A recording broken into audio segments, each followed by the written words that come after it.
ورحمة الله وبركاته. الحمد لله وكفى وسلام على عباده الذين اصطفى. أما بعد فأعوذ بالله من الشيطان الرجيم. يا أيها الذين آمنوا اذكروا الله ذكرا كثيرا وسبحوه بكرة وأصيلا. وقال رسول الله صلى الله عليه وسلم أكثروا ذكر الله حتى يقولوا مجنون، أو كما قال عليه الصلاة والسلام. وقال الله تعالى في شأن حبيبه ومحبوبه ومعشوقه: إن الله وملائكته يصلون على النبي يا أيها الذين آمنوا صلوا عليه وسلموا تسليما. شكر محمد الشريف. اللهم صل على محمد وعلى آل محمد كما صليت على إبراهيم وعلى آل إبراهيم إنك حميد مجيد. اللهم بارك على محمد وعلى آل محمد كما باركت على إبراهيم وعلى آل إبراهيم إنك حميد مجيد. أستغفر الله أستغفر الله أستغفر الله ربي من كل ذنب وأتوب إليه. لا حول ولا قوة إلا بالله العلي العظيم. الحمد لله الله تعالى দরবারে শুকরিয়া যে মহান রব্বুল আলামিন আমাদেরকে মরহুম খুরশিদ আলম আলহাজ খুরশিদ আলম সাহেবের বাড়িতে জান্নাতের এই পরিবেশে আল্লাহ তাআলা আমাদেরকে বসার আসার তৌফিক দান করেছেন। শুকরিয়া তার বলি আলহামদুলিল্লাহ। যিনি চলে গেছেন আমাদের সকলের পরিচিত ব্যক্তি, খুব কাছের মহব্বতে এবং হৃদয়ের মানুষ ছিলেন। শুধু আমার নয়, আমাদের দাউটিয়া কওমি মাদ্রাসার যতগুলো ওস্তাদ শিক্ষক রয়েছেন সকলের হৃদয়ের মানুষ ছিলেন। তার আচার আচরণ ব্যবহার কথাবার্তা খুব আস্তে নরম সুরে, মহব্বতের সুরে, ভালোবাসার সুরে আলেমদের সাথে কথা বলতেন। এমন একজন ব্যক্তি আমাদেরকে রেখে চলে গেছেন। আজকে তার সন্তানরা রয়েছেন, তার ভাই আছেন, আমাদের সকলের পরিচিত ব্যক্তি আলহাজ আজগর আলী সাহেব আমাদের সামনে উপস্থিত আছেন। তারপরে যার টুকরা সন্তানরা আছেন আমার বাপ পাশে আমাদের পরিচিত, এবং আমরা মনে করি আমাদের এই প্রতিষ্ঠানের একজন ধারক বাহক এবং একজন রাহবর, একজন সৈনিক এবং একজন পাশের দেওয়ালের ন্যায় যিনি সবসময় আমাদের পাশে থাকেন। আমাদের কবির ভাই আমাদের সামনে আছেন, অনেক ভাইরা আছেন। আমি শুনেছি যে আমাদের এখানে আমরা যুবক ভাই যত বলে আসি, বাবারা যত বলে আসি, এর চাইতে আরো বেশি, অনেক বেশি আমার মা বোনরা আছে। আলহামদুলিল্লাহ। এখন ওয়াদের সময়ও না, দিয়ে তো বাড়ির মাহফিল। আমার সামনে যারা বসে আছেন ডাইনি বামে, এরা অনেক ব্যস্ত মানুষ। আবার রাত অনেক হয়ে গেছে, বেশি আলোচনা নয়, শুধু একটু দোয়া করবো ইনশাআল্লাহ।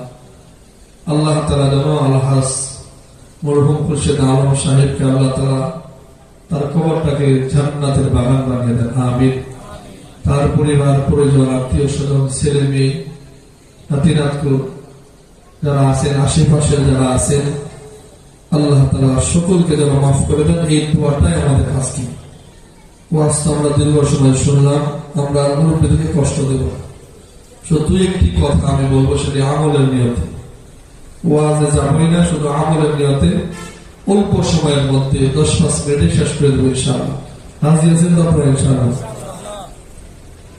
তো এই বাড়ির মালিক যিনারা ছিলেন, আলহাজ খুরশেদ আলমের আগেও যারা ছিলেন, দেখেন তো, একটু চিন্তা করে দেখেন তারা কি এখন আছে? আছে বলেন? আমার মুরব্বী যিনি আছেন ওনারাই বলুন যে ওনারা যাদেরকে দেখেছেন আজকে কিন্তু তারা এই দুনিয়াতে নাই। অনেকেই নাই, কেউ আছে কেউ নাই, অনেকেই চলে গেছে।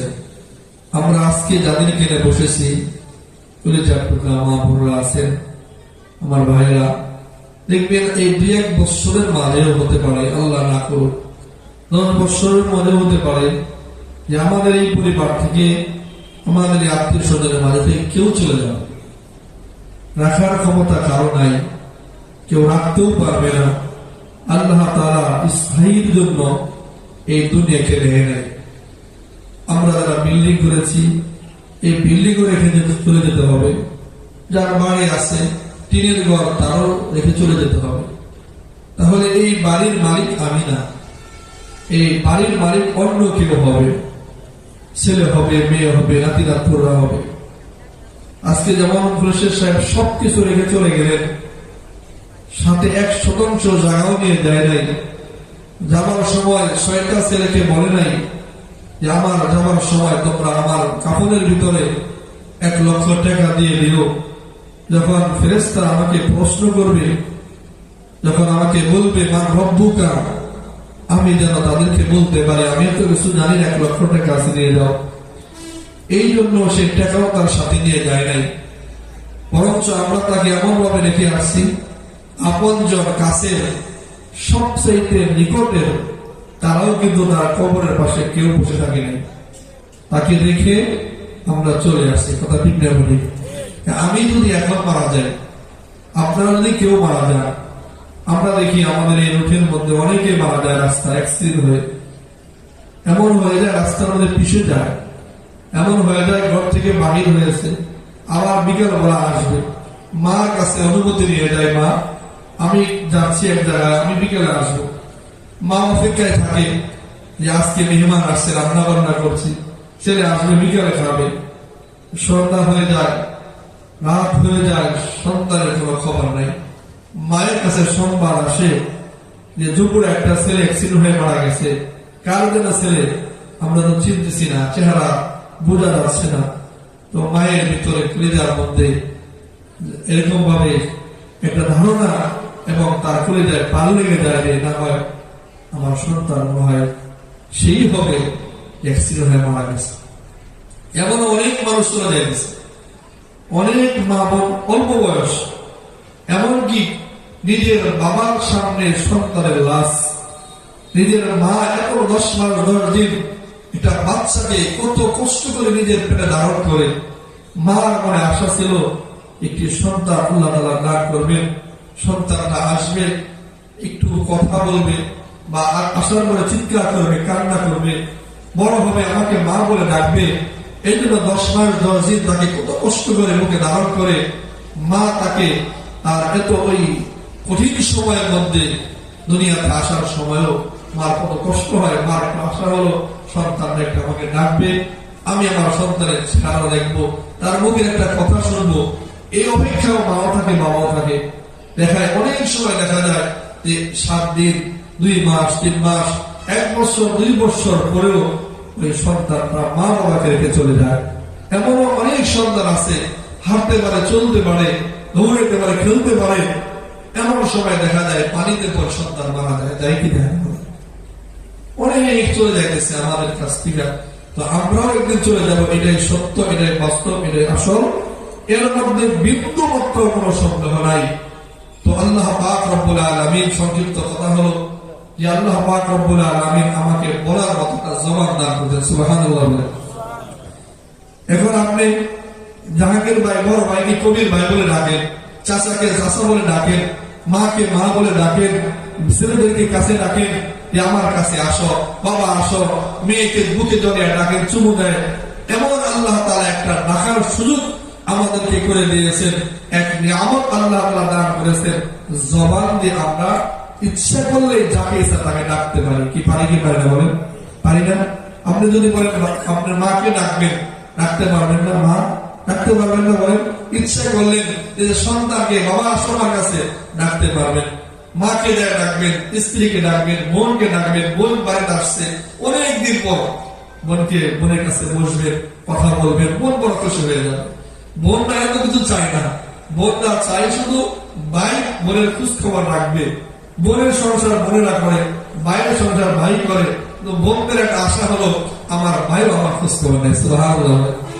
তো যে কথা বুঝাইতে চাচ্ছি যে আল্লাহ পাক রব্বুল আলামিন একটা জবান আমাকে দান করেছেন, ওই জবান দিয়ে আমি আল্লাহ পাক রব্বুল আলামিনকে ডাকতে পারি।